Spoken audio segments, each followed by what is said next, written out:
vamos falar de seleção brasileira, ó. Tá aqui na tela.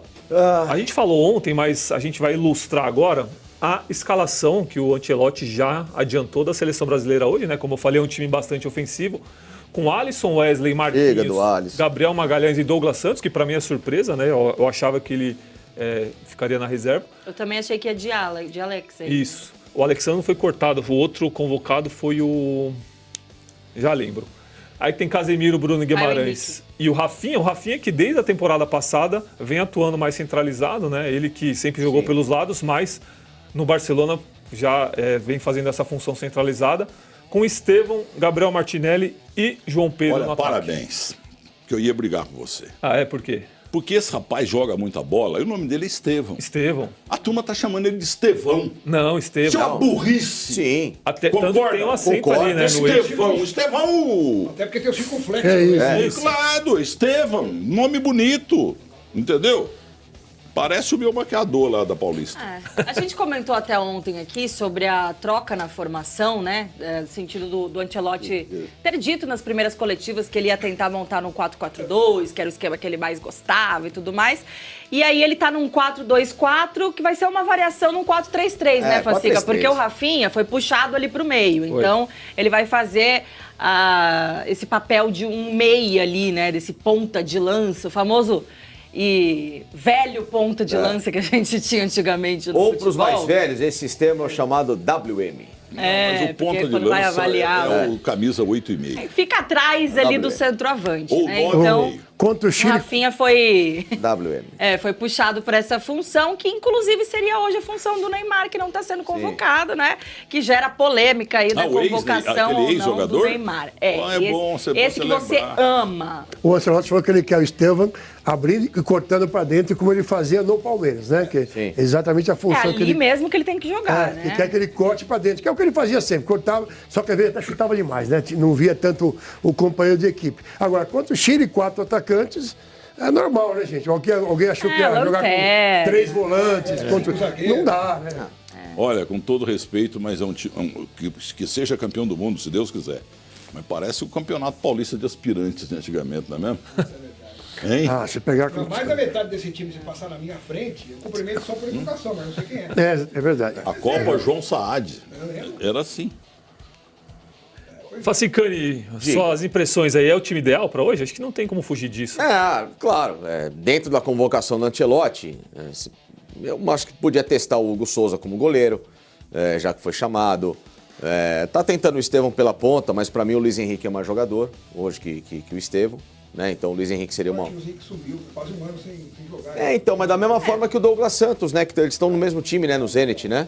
E é estranho o seguinte, 2 convocados do Zenit, a Rússia tá fechada pro futebol hoje, devido à guerra, e o Gerson, que era uma figurinha carimbada, não foi chamado, né? Então isso é curioso, porque se a gente pegar um cara que recentemente merecia estar numa convocação, era o Gerson, né? Pelo que fez no Flamengo, né? E o Gerson, que está foi para a mesma equipe, acabou ficando de fora dessa lista. Mas ele optou, é o que a gente conversou ontem aqui também, para quem não assistiu, né, a gente falou sobre essa questão dos caras priorizarem ou a vitrine do futebol para serem convocados para a Copa do Mundo que está chegando, ou o dinheiro. Então, mas o Gerson fez uma escolha, optou Lelê, pelo dinheiro. Mas é curioso, mas por que o Douglas e o Luiz estão na seleção? Só que aí depende das posições, né? Porque tem posições que são mais carentes, que você vai ter que puxar o cara de lá. Eu acho o que a lateral esquerda não tem, vale testar. Então. Agora, o setor ofensivo beirada, o Brasil tem um monte de beirada. Né? O Luiz Henrique, o Estevão, a gente vai citar o Martinelli, o Rafinha, se precisar, faz a ponta. Você tem uma série de jogadores que atuam pela beirada do campo.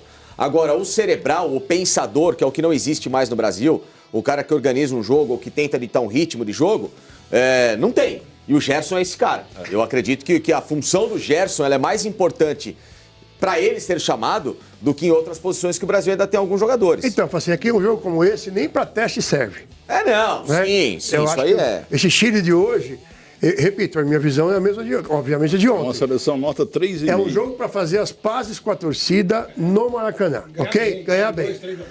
Eu não sei como é que estava aquele contrato antigo da CBF lá, que vendeu os amistosos para uma empresa, vocês lembram? O Brasil só jogava contra ninguém. Jogava contra a Macedônia. Tem uma possibilidade de novo o Brasil fazer 2 amistosos com Coreia do Sul e Japão. Isso. Então, assim... Todo ano o Brasil joga com a Coreia e com o Japão.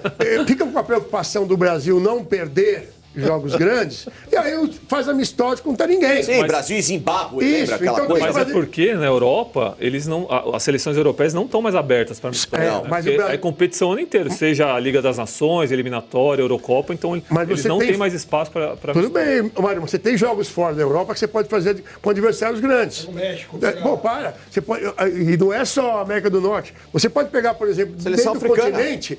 Por que você não pode? Lembra quando tinha aqueles super amistosos contra o Brasil? Pega a e seleção Argentina? africana hoje. O Brasil apanhou do Senegal. Bem lembrado. O Brasil caiu nas últimas Copas para time de qual continente? Europeu. Europeu. Então tem que fazer teste Claro, com o europeu. lógico. Eu acho que eu também acho, mas acontece que havia uma. Quando foram 20 amistosos vendidos, não foi isso? Foram vendidos amistosos para aquela empresa, os caras estavam preocupados, mais uma vez, o que a Lelê falou, é dinheiro. Sim. Então vamos fazer amistosos, que se dane. Não, se a seleção e a sede é da bom ou seleção não. era Londres. É isso. Não, e essa Londres. questão Isso, bem lembrado. dos amistosos, é claro que tem todo o problema de logística, né? Que já é assim um fator que dificulta um pouco os amistosos do Brasil, ok? Nesse sentido. Mas aí, Japão, Coreia do Sul também são países distantes.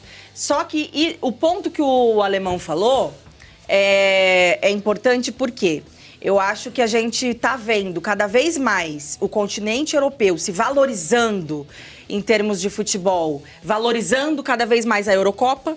Claro, Tá valendo cada é vez fortíssimo. mais, né? E já tá fortíssima. E a própria Nations League. Isso. E aqui a gente tá cada vez mais desvalorizando, né? Tipo, Copa América hoje em dia não vale mais nada e tal. Então, Mas a culpa é nossa, não deles, né? tem essa A gente tem que- diferença. a gente tem que entender que quem é Lá responsável. eles têm a competitividade a ponto deles não precisarem fazer um amistoso com o Brasil. Aqui a gente tá sem essa competitividade e a gente gostaria de fazer amistoso com eles. Mas E não eles consegue. valorizam o produto. Sim. A questão toda é você, dentro do seu continente, valorizar o produto. Quando você fala, e com razão, que nós não estamos valorizando, por exemplo, a Copa América, porque a Conmebol não sabe fazer a valorização da Copa América. Perfeito. Tá certo? E eu acho que isso passa pelo processo de você verificar com esse inchaço da Libertadores onde ela está sendo jogada. Claro. Então, você vai para... Pega a Champions, por exemplo. Mesmo as pré... É difícil você achar... Estádio não, tem uns acanhados, mas algum gramado ruim. Não tem. Aí você vai fazer em Libertadores, primeira fase, segunda fase da Libertadores, os prés, né? É, Que chama de é tenebroso. Você tá brincando. Sim. E aí você tem que escutar que a Libertadores é um torneio raiz, que tem que ser assim. Não. Nós temos que melhorar. Eu acho que se você melhora, Libertadores, melhora a Sul-Americana, naturalmente você valoriza as seleções e a Copa O América. que você precisa hoje é reunificar essa separação que existe da Conmebol com a UEFA. Eles estão tentando se reaproximar com alguns jogos amistosos mais factuais, como a tal da Finalíssima, que é o campeão da Copa América contra o campeão da Euro. Tem agora aquele jogo amistoso que é o campeão da Sul-Americana com o campeão da Liga Europa. Tem algumas tentativas de aproximação, a própria Intercontinental que a FIFA interviu, mas a UEFA e a Conmebol queriam reeditar no formato deles, né, com aquele jogo único de novo, que a FIFA acabou não cedendo a data, por isso que ela absorveu como Copa Intercontinental. Mas agora precisa haver uma aproximação, ô Loebeli, para que datas FIFA possam ser abertas para amistosos. Mas a Conmebol abriu um grupo de estudo, Facinho, e amigos, para tentar aproximar ou diminuir a diferença da final da Libertadores para a final da UEFA. Tá? Por quê? A nossa final da Champions, desculpa, a nossa final de Libertadores, porque você fala, olha, é um evento único e tal, mas nós estamos engatinhando em termos de evento. Ah, sim. Tá? Então, eles abriram um grupo de estudo na Conmebol, se baseando, inclusive, na Champions. De como valorizar o evento. Como valorizar, principalmente, porque tudo bem, chegar numa final de Libertadores, é uma final de Libertadores. A começar pelo seguinte, ô Loebelin, 4, 5 meses antes, não se tinha uma confirmação oficial de que Lima seria a data da final da Libertadores. Bem Então lembrado. isso é uma aberração. A UEFA, com três temporadas de antecedência, ela já define as sedes. Então o cara já sabe para onde que ele vai. Não, e tem outro problema. Parar de fazer a escolha de sede por questões políticas. Exato. Você tem que escolher. Não quero saber se vão ser 10 finais no Brasil. Se tecnicamente os 10 melhores estádios estão no Brasil. Exatamente. Os outros Ponto ficam final. pra trás. Infelizmente, a América do Sul ela não tem essa Ou então logística que volta tem a UEFA. atrás e não fica mais com essa coisa de De ficar um uma jogo final, isso. jogo Exato. único. Porque você tem que valorizar Porque não adianta nada. Vamos pegar as principais arenas do país aí. Todo mundo investe em logística, qualidade, blá, blá, blá, blá, blá. Aí, na hora de chegar na final da Libertadores, vamos indicar por questões, com todo respeito ao Peru, tá, que eu adoro apitar em Lima. Eu achei que você adorar o peru. Não sei. Não, tô falando... O país, segue. Você chegar, sabe? Porque você não pode falar hoje em dia que o pessoal enche o saco. Olha, o Evelyn tá falando que a final do Peru, então ele não gosta do povo peruano. Nada a ver. Nós estamos falando aqui, o estádio de Lima, você tem aqui no Brasil... Monumental, né? 10 melhores, mas não pode, porque já foram não sei quantos aqui, tá errado.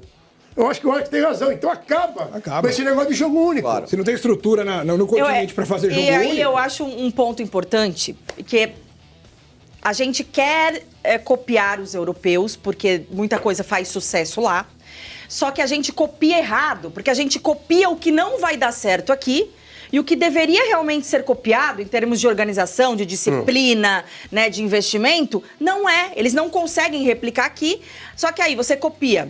Por exemplo, o estilo do futebol, que já fez a gente perder a nossa identidade do futebol brasileiro, né? A gente tornou o futebol cada vez mais físico, a gente perdeu o talento de jogadores que a gente tinha que se formavam no Brasil, com drible, com criatividade. A gente perdeu isso ao longo dos anos porque a gente quis copiar o futebol lá fora. Verdade. Tanto é que a gente perde a nossa competitividade contra eles também, que era o que a gente tinha de melhor, né? E aí, a final única. É outra coisa que dá certo lá. E não vai dar certo aqui, porque os times lá, um Real Madrid da vida, numa Champions, é um time que todo mundo quer ver. Independente de você colocar o jogo numa Inglaterra, em outro país que não seja o dele. Sim. Agora aqui na América do Sul, por exemplo, um Boca Juniors vai pra final e você vai colocar no Peru. Não vai querer ver. É claro, tem a logística. Pode até ser que não o é evento atrativo, gere, mas não tem o peso. Não tem o você peso. Pega um trem na Europa, a Lelê falou, tem tudo a ver. Vai pegar o Bayern, você pode fazer uma final com o Real Madrid e vai jogar na Finlândia, você pega um trem e você tá lá em 2 horas. Claro, exatamente. O cara vai jogar a final em Lima. A logística tem toda a razão. E perde o interesse também, lógico. porque a América do Sul, futebol, lógico. A gente é clubista a nível de, tipo assim, a gente quer acompanhar o nosso time. Claro, exato. Raramente a gente vai pro estádio pra ver outro clube. Então, acho que tanto a CBF como a Conmebol, elas têm que conhecer o público delas. Né? Então elas têm que montar o espetáculo em cima do que dá certo aqui e não querer copiar o que não vai dar certo lá da Europa, trazendo para cá. Concordo.